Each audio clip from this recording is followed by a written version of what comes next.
Nova etapa. Mídia assinala os riscos para o presidente ucraniano após a demissão de Zaluzny. A demissão do comandante-chefe das Forças Armadas da Ucrânia, Valery Zaluzny, marca uma nova etapa em que o líder ucraniano Vladimir Zelensky corre o risco de cometer um erro, escreve The Economist. A revista aponta que a demissão ocorreu em parte por causa da popularidade de Zaluzny no exército ucraniano e em geral entre os cidadãos do país, mas a demissão do general chama a atenção por outra razão mais importante. Ela marca uma nova e importante etapa na guerra na qual Zelensky corre o risco de cometer um erro, relata o artigo. Observe-se que o prestígio de Zaluzny como comandante em chefe já foi fatalmente minado por rumores de sua renúncia, mas quanto mais tempo Zelensky parecia fraco demais para demiti-lo, mas isso afetava sua autoridade. A revista destaca que um dos riscos para Zelensky é a insatisfação do exército da Ucrânia por causa da demissão de seu comandante popular, o general Alexander Syrskyi, que foi nomeado para o lugar de Zaluzny.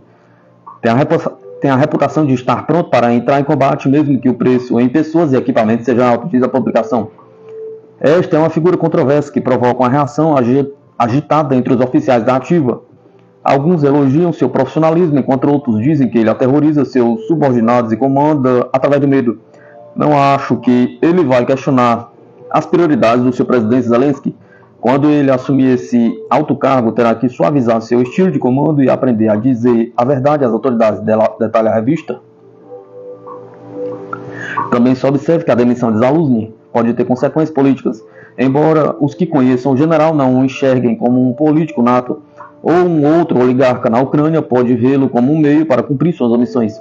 Em 8 de fevereiro, Zelensky anuncia a nomeação de Syrskyi como comandante em chefe para substituir Zaluzny. Anteriormente, Syrskyi era comandante das tropas terrestres do exército ucraniano. Dívida pública dos Estados Unidos pode atingir o máximo histórico nos próximos 10 anos, alerta relatório. Estima-se que nos próximos 10 anos a dívida pública dos Estados Unidos atinja um máximo histórico, alertou o Gabinete de Orçamento do Congresso em seu mais recente relatório de orçamento e previsões econômicas publicado na quarta-feira. De acordo com o CBO, a dívida pública federal totalizou 26,2 trilhões no final do ano fiscal de 2023, representando 97% do PIB. Esse número deve atingir 99% neste ano e exceder a produção econômica anual do país em 2025 a 101,7% do PIB. Até 2028, a dívida pública está no caminho de superar o recorde da Segunda Guerra Mundial de 106% do PIB, atingindo em 2034 48,3 trilhões, um valor sem precedente de 116% de produção econômica, que é quase 2 vezes e meio superior à média dos últimos 50 anos. De acordo com o CBO, o aumento da dívida pública é o resultado direto do crescimento dos déficits orçamentários. O déficit orçamentário federal em 2024 deve subir para 1,5 trilhão, ou 5,3% do PIB, e subir mais ao longo da próxima década. O déficit acumulado deverá totalizar 20 trilhões no período de 2025 e 2034. A dívida detida pelo público é a maior parte da dívida nacional total dos Estados Unidos, que também inclui a dívida intergovernamental. A entrevista de Putin pode ajudar a impedir o Ocidente de cometer suicídio, diz Scott Ritter. O famoso apresentador norte-americano de TV Tucker Carlson fez manchetes nesta semana ao fazer uma visita surpresa a Moscou para uma entrevista com o presidente da Rússia, Vladimir Putin. A entrevista de caça com o líder da Rússia se tornou viral quase imediatamente após ser postada online. Em 8 de fevereiro, tendo sido vista mais de 50 milhões de vezes apenas na plataforma de mídia social X, poucas horas após ser publicado. A entrevista acabou por ser um feito verdadeiramente surpreendente. Nele, Putin expôs ao público americano as nuances da história russa e as complexidades da alma russa, diz Scott Ritter, ex-oficial da inteligência do Corpo dos Fuzileiros Navais dos Estados Unidos. Na verdade, não se trata realmente do conteúdo da entrevista, embora haja alguma informação interessante que saiu. Trata-se do processo. Tucker Carlson abriu uma porta para a Rússia moderna, abriu uma porta para a personalidade de Vladimir Putin, abriu uma porta para a alma russa, disse ele. De acordo com Ritter, durante a entrevista, Putin, metaforicamente falando, ajudou a criar um mapa que pode guiar os espectadores através das complexidades de que faz a Rússia funcionar.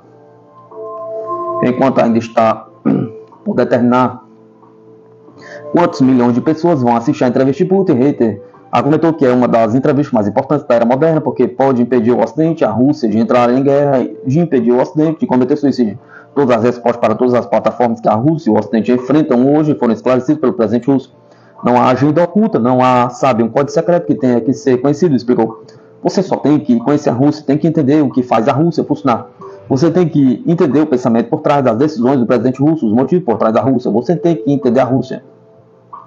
Embora pareça improvável que Carlson entendesse a Rússia, quando partiu para esta entrevista, ele sabe que recebeu uma caixa completa de ferramentas e agora ele tem que sair e terminar o trabalho, acrescentou Ritter. Há muito trabalho a ser feito mesmo, mas mesmo que os trajetos mais difíceis comecem com o primeiro passo que Tucker Carlson fez hoje para o povo estadunidense, para o Ocidente, o mundo, ao se sentar e fazer esta entrevista com o presidente russo Vladimir Putin, é o primeiro passo mais importante de uma jornada que pode salvar a humanidade, afirmou Ritter. O mercenário alemão aponta razões do fracasso completo da contraofensiva ucraniana. Um mercenário alemão com o nome P, que está lutando na Ucrânia, do lado do exército ucraniano, relatou ao jornal Bild sobre o exército infinito da Rússia. Os russos simplesmente têm uma quantidade infinita de equipamentos e um número infinito de soldados, disse ele. Ele também atribuiu o fracasso das forças armadas da Ucrânia ao fato de que os países ocidentais eram muito lentos para tomar decisões em apoio à Ucrânia, tornando a ajuda militar fragmentada. Na sua opinião, foi a falta de apoio militar, ações descoordenadas do exército ucraniano e o poderio das tropas russas que levaram ao fracasso completo da contraofensiva ucraniana.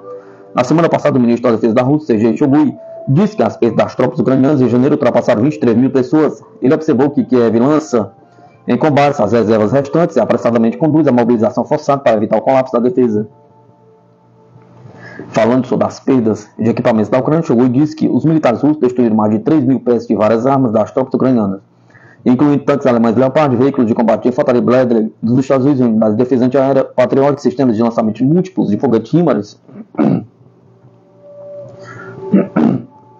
Acadêmico chinês explica por que a entrevista de Putin se tornou um verdadeiro evento político.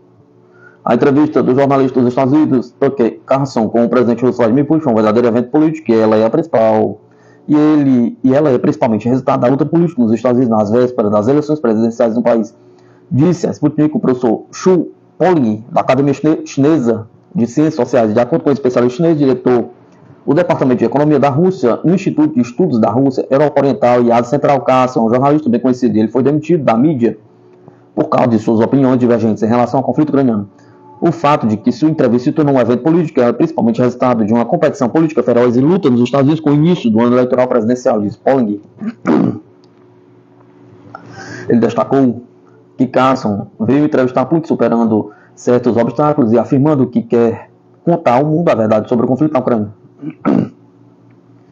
Acho que o próprio fato nos mostra que é o efeito oposto à tendência inversa da propaganda do Partido Democrata liderado por John Biden e suas políticas internacionais de ações anti-russas, anti-chinesas excessivas e a criação de guerras midiáticas, disse o especialista. Segundo ele, desde que Biden substituiu Trump, ele tem tentado criar um sistema de aliança para manter a hegemonia norte-americana. Neste processo, diz o especialista, Biden precisa criar um inimigo externo. É mais fácil criar um inimigo externo durante o período das eleições, isso porque os problemas internos têm uma lógica mais profunda, que ele não pode explicar claramente, mas na criação de inimigos externos, a lógica é consequente. Então, a fim de criar alianças, Biden precisa inflar a ameaça que os membros da aliança podem enfrentar, explicou o acadêmico. Por isso, destaca Poling, desde o início do conflito na Ucrânia, a maior parte da propaganda ocidental sobre essa questão tem sido mentira e contém elementos de guerra midiática. Após gastar 2 bilhões, o exército dos Estados Unidos encerra programa militar ao observar a experiência da Ucrânia. Depois de investir cerca de 2 bilhões em programa militar, o exército dos Estados Unidos disse na quinta-feira que estava abandonando o desenvolvimento de um helicóptero de reconhecimento. A força disse que depois de uma avaliação sóbria do campo de batalha moderno, estava desistindo do aeronave de reconhecimento de ataque do futuro, FARA, um helicóptero de reconhecimento de programa de próxima geração, o que aumentaria o investimento em aeronaves não tripuladas. O programa FARA foi iniciado em 2018. Estamos aprendendo com o campo de batalha, especialmente na Ucrânia, que o reconhecimento aéreo mudou fundamentalmente, disse o chefe do Estado-Maior do Exército, General Randy George, em um comunicado citado pela Reuters. Além do FAR, a força disse que cessaria a produção da versão UH-60V do Black Hawk, após o anúncio do deputado da Virgínia, Robert Wittman, vice-presidente republicano do Comitê de Serviços Armados da Câmara, disse que realizaria uma audiência sobre os planos da aviação do Exército, relata a mídia. O site Defensa News aponta que o programa já tinha gastado pelo menos 2 bilhões e solicitou outros 5 bilhões para os próximos 5 anos, de acordo com os documentos orçamentários. Embraer e Índia firmam acordo para a produção do avião C-390, promover a cooperação do Sul Global.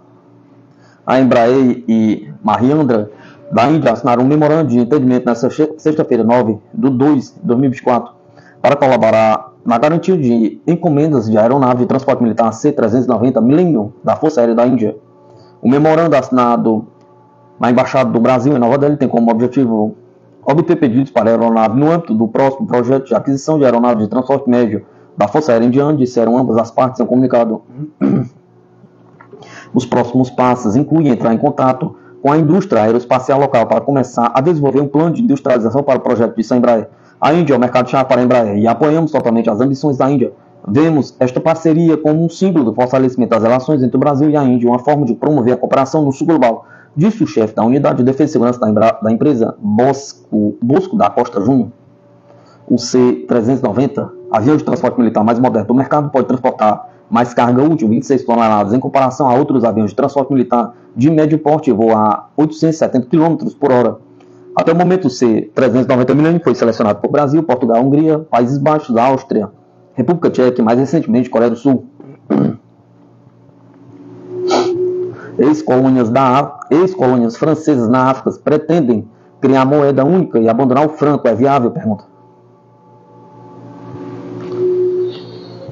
Tão diversos quanto sua geografia, que abrange desde o deserto do Saara e a savana até o Oceano Atlântico e o Mar Vermelho, os países que integram a região do Sahel têm em comum um processo de colonização perversa e extremamente cruel por parte dos países da Europa, que expropriaram seus recursos naturais, explorando e desumanizando suas populações. Justamente por isso, nos últimos anos, as ex-colônias europeias têm buscado se desvincular econômica e politicamente das antigas metrópoles. É o caso de várias ex-colônias francesas. Em novembro passado, os ministros das Finanças de Mali, Burkina Faso e Níger se reuniram em Bamako, capital malinesa, para discutir uma futura união econômica e monetária. Nas redes sociais já circulam imagens das cédulas que poderão ser usadas. Atualmente, 8 estados da África Central e Ocidental usam o franco CFA. Especialistas no assunto falaram sobre as possíveis consequências da adoção de uma moeda própria em detrimento do franco. O professor de finanças do Instituto Pós-Graduação em Administração da Universidade Federal do Rio de Janeiro, Rodrigo Leite, explicou que hoje, para esses países, a adoção do franco tem como consequência déficits na exportação e na estabilidade, que evita processos inflacionários. Como qualquer moeda em que você tem uma instabilidade inflacionária, você diminui a possibilidade de expansão monetária do governo. Então você troca estabilidade por diminuição da soberania monetária, disse ele. Para Policarpo Gomes Kalmik, mestre em governança e integração regional pela Pan-Africa University, a decisão no plano político foi acertada por vários motivos. Primeiro é que essa decisão explora a insatisfação de toda uma geração de jovens africanos, contrários àquilo que eles classificam subserviência dos Estados africanos ao Ocidente, principalmente à França, disse ele. Segundo isso, é importante porque coloca em xeque a hegemonia francesa na África Ocidental, podendo obrigar a França a reorientar a sua lógica de cooperação e a lógica de relação França-África. Já no plano econômico, o pesquisador considera ainda prematuro dizer se uma moeda única vai emplacar. Existem vários fatores que afetam o valor de uma moeda. Esses fatores incluem taxas de juros, inflação, dívida, estabilidade política, empregabilidade, performance econômica, etc. Olhando para os 3 países em questão, eles possuem um quadro político e econômico aquém do esperado pela a África subsaariana, em especial o Sahel, tem sido uma região propensa a conflitos étnicos, religiosos e políticos nas últimas décadas. Nos últimos anos, Mali, Burkina Faso e Níger sofreram trocas abruptas de governo sob a argumentação de insegurança causada por grupos terroristas. Além disso, são nações em conflitos internos. Kamomiki destacou ainda que o terrorismo e o fundamentalismo religioso são uma realidade nesses 3 países e também não tem saída para o mar e fazem fronteira com o país da CDAO, Comunidade Econômica dos Estados da África Ocidental. Os três países apresentam taxa alta de desemprego e têm como maiores parceiros comerciais, por exemplo, principalmente a nível de exportação, os países da sub-região, que são também, em sua maioria, parte da CDE. Esse quadro torna complicada a aplicação da ideia de criar uma moeda. Diferentemente dos antigos movimentos de independência dos anos de 1950 e 1980, a multipolaridade dá a esses movimentos por soberania alternativas políticas no cenário global atual. Em setembro de 2013, os governos de Burkina Faso, Mali e Níger criaram a Aliança dos Estados do Sahel. O Mali rebaixou a língua francesa de seu status de idioma oficial. Em 28 de janeiro deste ano, os países anunciaram a saída conjunta da CDE. Entretanto, se esses três países lograrem criar e manter uma moeda estável, certamente atrairão outros e vão mobilizar essa onda da descolonização monetária e da independência financeira no contexto da África Ocidental, comentou o especialista. Os benefícios de uma moeda própria. Atualmente, a França controla as reservas e a política cambial e monetária dos países que utilizam o franco como moeda própria, da área autonomia. Esses países vão poder ter maior autonomia em termos de negociar com os parceiros internacionais, por exemplo. Elencou o mestre Leite, acrescentou, eles vão poder, entre eles, decidir quando vai ter de emissão, qual é o objetivo de inflação, porque ela, a moeda própria, potencializa o efeito de desenvolvimento. Porque aí o país passa a ter uma possibilidade de ter uma política fiscal própria, dadas as suas especificidades, idiosincrasias e visões. Segundo ele, antes de pensar na questão da moeda, é preciso criar um ambiente propício para investimento. Criar um ambiente de estabilidade política permitirá que os projetos de desenvolvimento que são implementados tenham o efeito desejado e manterá a segurança jurídica e o fluxo de transações comerciais mais tranquilo, disse o pesquisador. Uma possível união de países convergindo para uma moeda única, como é o caso do euro, traria riscos como sistêmico, mas, se der certo, haveria muitas vantagens, segundo Leite.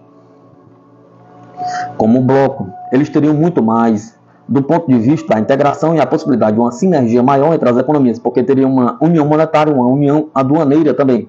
Consegue ter muito mais força politicamente de forma internacional. Entretanto, a criação de uma coalizão deve ter visão de longo prazo, alertou. A questão é manter esses 14 países como um todo, como uma balança comercial que permita que a moeda não tenha essa desvalorização inicial, comentou. Consequências sobre a França. Os analistas destacam que uma moeda própria nessas nações seria bastante prejudicial para a ex-colônia.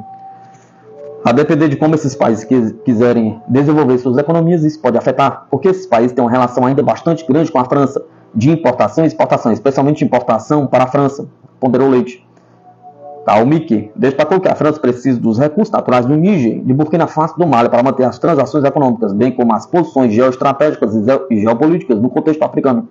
No caso do Níger, uma reserva considerável em termos de recursos naturais e produtos que a França necessita para o seu programa nuclear, disse ele.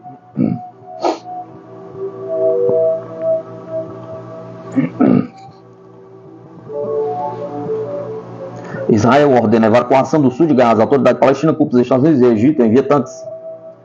A chance dos palestinos conseguirem sair de Rafah são precários e difíceis, visto que essas pessoas, cerca de 1,4 milhão, são as mesmas que deixaram suas casas desde outubro do ano passado, quando Tel Aviv começou sua campanha militar no enclave.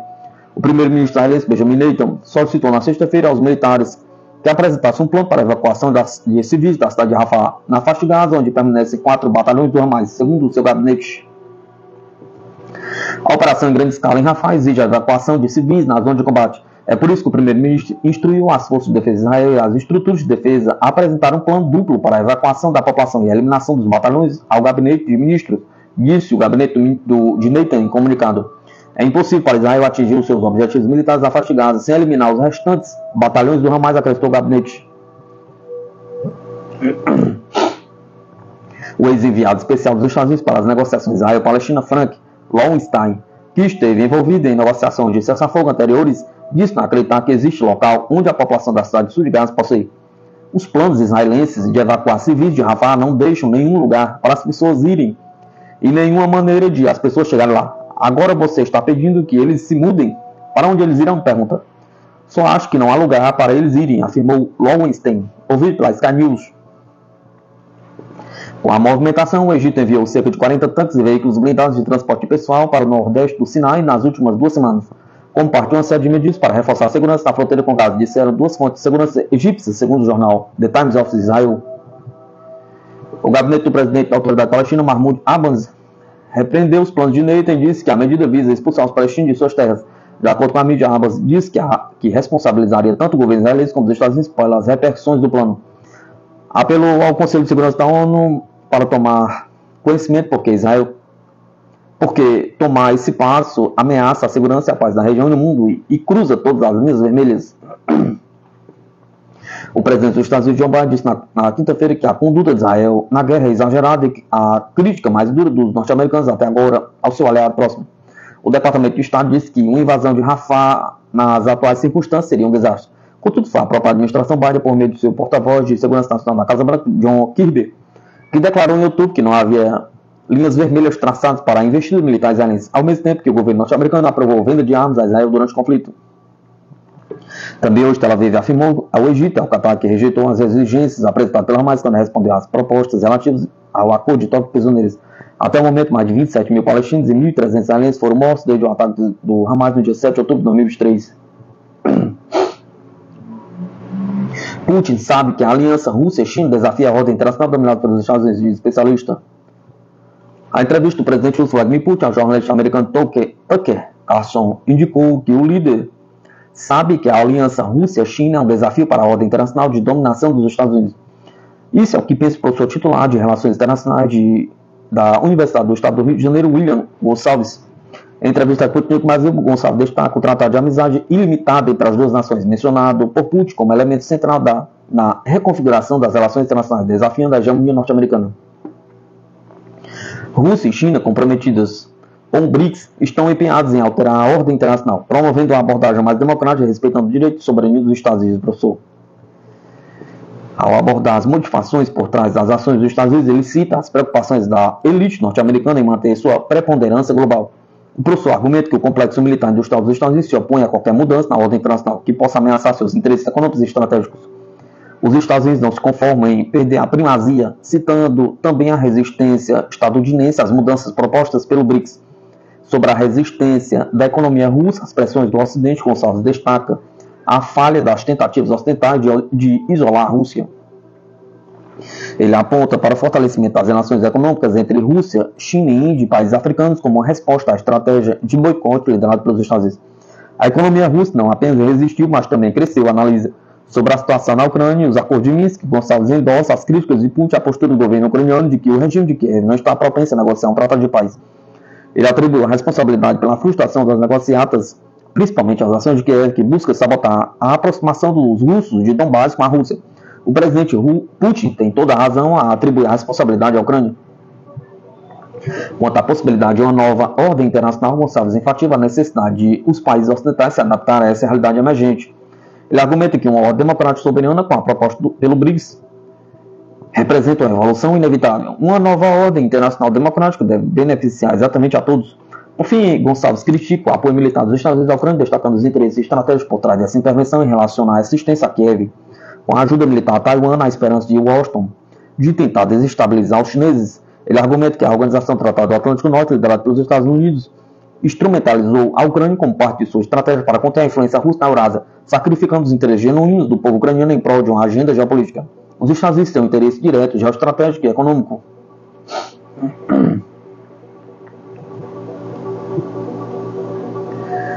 A embaixadora na Ucrânia, nos Estados Unidos, alerta que Kiev enfrenta escassez crítica de mísseis.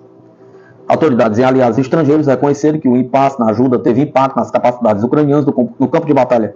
A embaixadora da Ucrânia nos Estados Unidos, Oksana Markarova, disse ontem que seu país enfrenta escassez crítica de equipamento militar, incluindo mísseis, e instou os legisladores norte-americanos a apoiar um pacote de ajuda de 60 bilhões para Kiev. Ainda temos pessoas suficientes que querem lutar, mas estamos ficando sem equipamento, especialmente mísseis interceptadores, afirmou Markarova, citado pela Bloomberg. O ministro da Defesa, Rustem Umerov, também disse em um comunicado recente que o país enfrenta uma falta crítica de projéteis de artilharia. O Senado dos Estados Unidos votou em 8 de fevereiro para prosseguir com um pacote simplificado de ajuda externa que inclui fundos para a Ucrânia, Israel e Taiwan, sem reformas na política de fronteira, potencialmente abrindo caminho para aprovação depois que os republicanos bloquearam uma segurança fronteiriça bipartidária e ajuda externa. Ainda não é certo que o projeto de lei consiga obter os votos necessários para a aprovação final no Senado, e o seu destino na Câmara dos Representantes, controlado pelos republicanos, é incerto.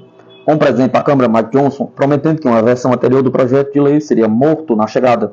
Temos que fazer todo o possível para que os Estados Unidos permaneçam fortes e continuem a nos apoiar, acrescentou Markarova. Kim Jong-un disse que Pyongyang tem o direito legal de destruir a Coreia do Sul. O líder norte-coreano Kim Jong-un afirmou ter o direito legal de aniquilar a Coreia do Sul em sua mais recente declaração sobre Seul após começar o ano eliminando laços e acordos com o país vizinho. Em uma visita ao Ministério da Defesa para celebrar o aniversário da fundação do Exército, Kim diz que os fantoches sul-coreanos rejeitaram os esforços de cooperação com Pyongyang e estavam empenhados em absorver o seu vizinho, informou nesta sexta-feira a agência KCNA. Desde o início do ano, a Coreia do Norte intensificou uma campanha de pressão contra o Sul com medidas que, entre outras coisas, incluíram o teste de mísseis de cruzeiro Lanquad ameaçador e demolição de um monumento em Pyongyang que simbolizava as esperanças de unificação. A escalada de tensões entre os dois vizinhos da Península Coreana acontece em meio ao aumento de treinamento conjunto entre as forças norte-americanas e sul-coreanas. Na visão de Kim, Washington e seus aliados regionais planejam uma invasão armada à Península da Coreia. As ações dos oficiais militares dos Estados Unidos na área fantoche mostram claramente que o principal culpado pela escalada na situação na Península Coreana não é outro senão os Estados Unidos e os seus seguidores, afirmou um comunicado do governo norte-coreano emitido no final do ano passado.